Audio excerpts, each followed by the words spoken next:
चौपाल। बाल चौपाल। सहकार रेडियो पर ढेर सारी मस्ती और जानकारियाँ।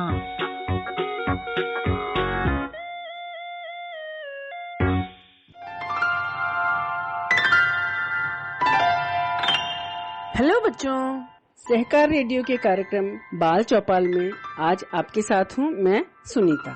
आज मैं आपको सुनाऊंगी कहानी राजा का झरना। इस पुस्तक के लेखक हैं लॉयड अलेक्जेंडर और इसे चित्रों से सजाया है एजरा जैक कीट्स ने। आपके लिए हिंदी में अनुवाद किया है जाने माने विज्ञानी अरविंद गुप्ता ने। इसे हमने साभार प्राप्त किया है अरविंद गुप्ता टॉयज से। तो सुनो कहानी राजा का झरना।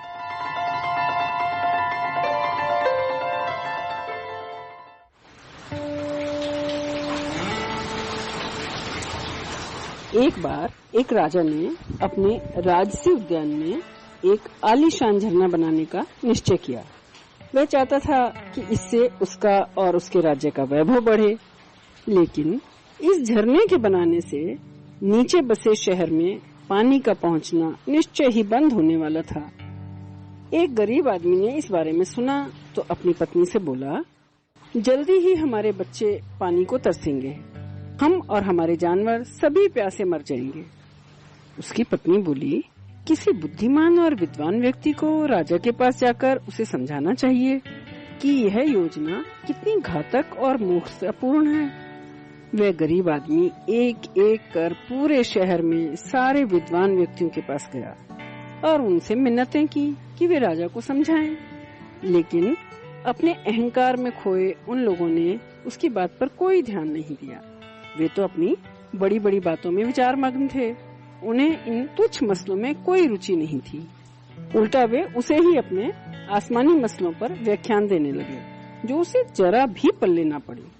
वह सिर लटकाकर वापस चला आया और सोचने लगा, काश इन बड़ी बड़ी बातों से इंसान की प्यास बुझ पाती। वैसे भी ऐसे ऊंचे ज्ञान का क्या फायदा जिसे आम लोग समझ ही न पाएं। उसे लगा कि किसी वाक चतुर व्यक्ति द्वारा राजा को ये बात ठीक प्रकार से बतानी चाहिए जिसे राजा मसले को ध्यान से सुने और समझ सके। इसलिए वो बाजार में ऐसे सौदागरों के पास गया जो अपनी लच्छेदार बातों से लोगों को प्रभावित करते थे। लेकिन जब उन सौदागरों ने सुना कि वो क्या चाहता है तो डर के मारे उनकी माहिर जुबान भी चुप्पी साध गई। चतुरता भरी सलाहें देना उन्हें खूब आता था, लेकिन राजा के सामने जाने की हिम्मत किसी की नहीं थी। बेचारे गरीब आदमी ने थक हार कर अपनी राह पकड़ी और सोचने लगा, अफसोस इनकी मीठी बातें एकदम खोखली हैं, क्योंकि ये कुछ करने की हिम्मत ही नहीं रखते। जब तक दिल में हिम्मत ना हो इन चतुर बातों का क्या फायदा। तब उसे लगा कि किसी साहसी और मजबूत इरादे वाले इंसान को जाकर राजा पर दबाव डालना चाहिए कि वह इस बेवकूफ योजना को छोड़ दे। फिर उसने शहर भर में घूमकर एक सबसे ताकतवर और मजबूत इंसान को खोजा। वह था एक निडर लोहा जो लोहे के सरियों को ऐसे तोड़ मरोड़ देता था जैसे जूते का फीता बांध रहा। राजा से आमना सामना करने का विचार लोहार को भा गया। वह कहने लगा कि महल में घुसते ही वो सारी खिड़कियां तोड़ देगा, दरवाजे चटका देगा, राजा का सिंहासन चकनाचूर कर देगा। गरीब आदमी का सिर फिर निराशा से झुक गया। वो जानता था कि लोहार ने ऐसा एक भी काम किया तो महल के सैनिक उसे तुरंत मार गिराएंगे और गुस्साए राजा का झरना बनाने का इरादा और भी मजबूत हो जाएगा। तो जोश से छाती ठोकते लोहार को वहीं छोड़कर वह एक बार फिर निराश होकर वहाँ से चल दिया और सोचने लगा, बाजू कितने ही ताकतवर हों, बुद्धिमान सोच के बिना बेकार हैं। वैसे भी ऐसी हिम्मत ताकत का क्या फायदा जो उद्देश्यों को पूरा ही ना कर सके। सारी उम्मीद छोड़कर बुझे दिल से वह पैर घसीटता हुआ घर वापस आ गया और अपने घर वालों और पड़ोसियों से बोला कि उसे कोई भी ऐसा नहीं मिला जो झरने को बनने से रोक सके। फिर उसकी बेटी बोली, लेकिन पिताजी आप खुद ही क्यों नहीं चले जाते। दुविधा में निरुत्तर बेचारा गरीब अपनी पत्नी और परिवार वालों का मुंह देखने लगा। आखिरकार सर झुकाकर धीमी आवाज में बुदबुदाया, मेरी बेटी शायद ठीक ही कहती है, और कोई यह काम नहीं करेगा, मुझे खुद ही करना होगा।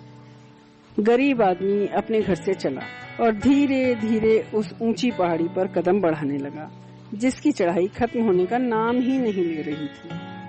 आखिरकार एक दिन वह राजा के महल तक पहुंच ही गया और बड़ी देर तक महल के बाहर डरा सहमा खड़ा रहा। महल के सिपाही उसे राजा के दरबार में ले गए और राजा ने क्रोध पूर्वक उसके आने का कारण पूछा। कांपते पांवों से, डर से हकलाते हुए वो राजा को बताने की कोशिश करने लगा कि झरना बनाने की वजह से लोगों के लिए कितनी बड़ी मुसीबत खड़ी हो जाएगी। बस बहुत हुआ, राजा ने गरज कर कहा, तुम मेरे फैसले पर सवाल उठाते हो, जानते नहीं मैं राजा हूँ।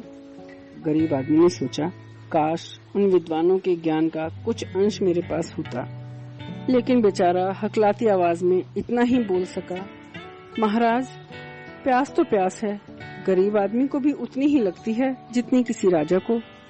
फिर उसके मुंह में जुबान सूख सी गई और वह सोचने लगा, काश मैं भी उन सौदागरों की तरह लच्छेदार बातें कर पाता। राजा ने आंखें तरेर कर उसकी ओर देखा और बोला, तो तुम मुझे इस बात के लिए परेशान करने आए हो? मेरी चुटकी बजाते ही ये सिपाही तुम्हारा सर धड़ से अलग कर सकते हैं। गरीब आदमी ने सोचा, काश मेरे पास जर्रा भर भी उस लोहार की ताकत का होता। अपनी हिम्मत के आखिरी कतरे जुटाकर उसने जवाब दिया, यकीनन आप मुझे मार डालने की ताकत रखते हैं, लेकिन उससे क्या फर्क पड़ता है, आपकी प्रजा फिर भी प्यास से मरेगी। जब जब आप अपने शानदार झरने को देखेंगे, यह बात आपके जहन को कचोटती रहेगी। राजा उठ खड़ा हुआ अपने सिपाहियों को बुलाने के लिए, लेकिन फिर एक पल भर को ठिठका, चुप खड़ा रहा और फिर गहरे सोच में डूब गया। फिर उसने जवाब दिया, तुम भोले भाले इंसान हो, चतुराई पूर्वक बात रखने की काबिलियत तुम में नहीं है, लेकिन तुम्हारी बुद्धि बहुत विद्वानों से भी अधिक समझदार है। भले ही तुम अटक अटक कर बोलते हो, लेकिन किसी चालाक सलाहकार की चाटुकार भाषा की अपेक्षा तुम्हारे शब्दों में एक सच्चाई और ईमानदारी झलकती है।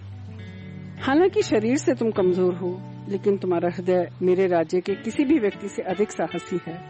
मैं वही करूँगा जैसा तुम कहते हो।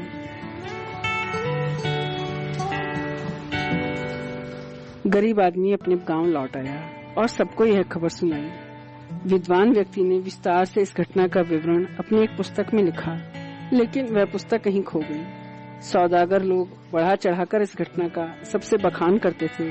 लोहार तो इतना उत्साहित हो गया कि उसने अपनी निहाई को हवा में उछाला और अपने ही घर की खिड़की तोड़ बैठा। गरीब आदमी प्रसन्नता पूर्वक अपने परिवार के साथ बैठा, अपने किए पर खुद ही विश्वास नहीं कर पा रहा था। समझदार बुद्धि, वाक चातुर्य, साहसी हृदय, मन ही मन उसने राजा के शब्द दोहराए। खैर जो भी हो, कम से कम अब कोई प्यासा तो नहीं रहेगा।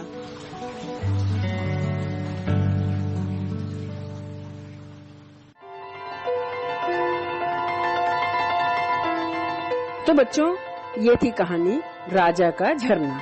आप सुन रहे थे सहकार रेडियो का कार्यक्रम बाल चौपाल। इस कहानी को हमने साभार प्राप्त किया है जाने माने विज्ञानी अरविंद गुप्ता से। आपको ये कहानी कैसी लगी, कमेंट बॉक्स में लिखकर हमें जरूर बताइएगा।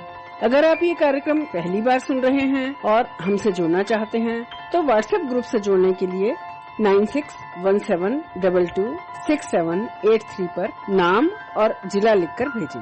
फेसबुक से जुड़ने के लिए पेज लाइक करें, या फिर अगर आप हमसे यूट्यूब पर जुड़ना चाहते हैं तो हमारा चैनल सब्सक्राइब करें। सभी लिंक डिस्क्रिप्शन में दी गई हैं। तो आज के लिए बस इतना ही। अगले हफ्ते ऐसे ही किसी और कार्यक्रम के साथ फिर मिलेंगे। तब तक के लिए दीजिए इजाजत मुझे यानी सुनीता को। बाय बच्चों।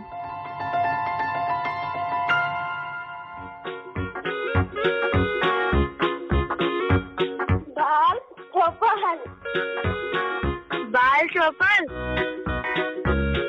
बाल चौपाल। सहकार रेडियो पर ढेर सारी मस्ती और जानकारियाँ।